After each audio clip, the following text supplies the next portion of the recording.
성부와 성자와 성령의 이름으로 아멘. 찬미 예수님, 연중제 30주간 월요일입니다. 오늘 사정이 있어서 묵상이 많이 늦어졌습니다. 자세한 사정에 대한 내용은 묵상글 후반에 말씀드리겠습니다. 어린이 미사 때 한 아이가 넘어졌습니다.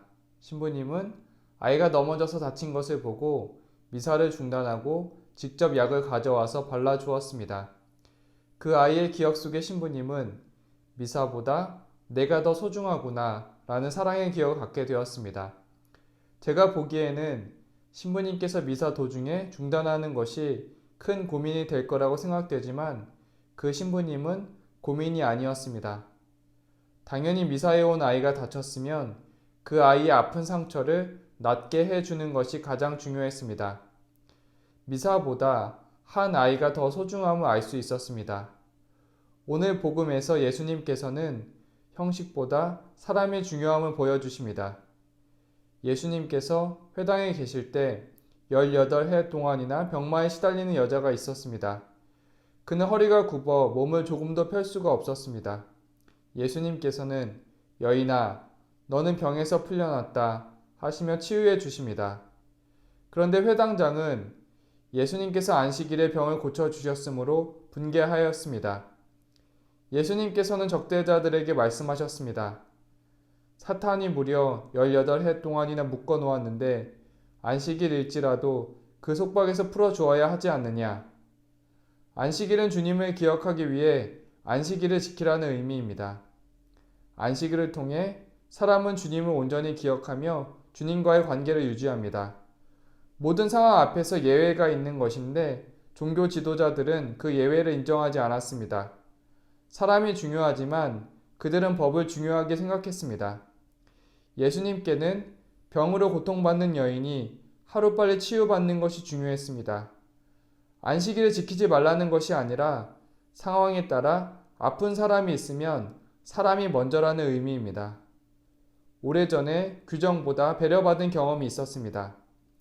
보통 성당에서는 부활 판공 기간이 있고 부활절에는 성사가 없다고 공지합니다. 오래전에 저는 판공 성사 기간을 놓치고 부활 미사를 앞두고 있었습니다. 부활절에는 성사가 없다고 해서 걱정이 되었습니다. 저는 부활절을 깨끗한 마음으로 맞이하고 싶었고 판공 성사의 의무를 다하고 싶었습니다. 성당 안내 봉사자 분들이 방법을 알려주셨습니다. 신부님이 나오시면 조용히 부탁하라고 하셨습니다. 저는 신부님께 부탁드렸고 성사를 볼 수 있었습니다. 주보 공지에서는 부활절에는 성사가 없다는 공지의 약속이 있었지만 신부님께서는 사목적인 배려로 성사를 주셨습니다. 신부님께서는 많은 신자들의 판공 성사로 노고가 많았음에도 중요한 전례를 앞두고도 성사를 주셨습니다. 우리에게는 규칙이 필요하지만 상황에 따라 한 사람을 위한 배려가 사랑이고 예수님께서는 그것을 가르쳐 주시려고 오셨습니다. 오늘 예수님께서는 안식일 규정보다 사람이 중요함을 말씀하십니다.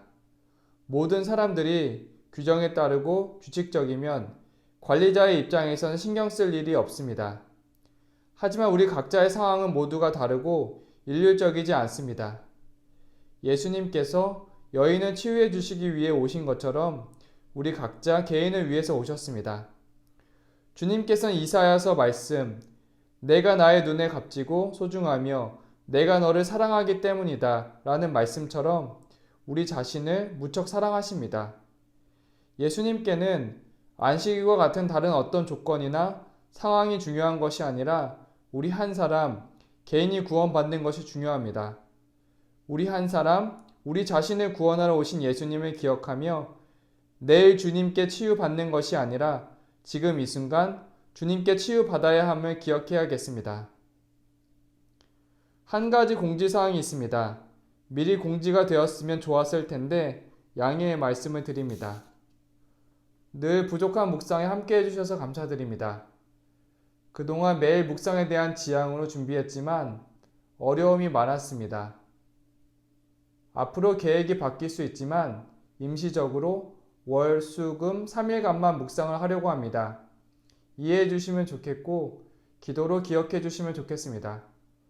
혹시 제안 사항이 있으면 이메일로 주시면 좋겠습니다.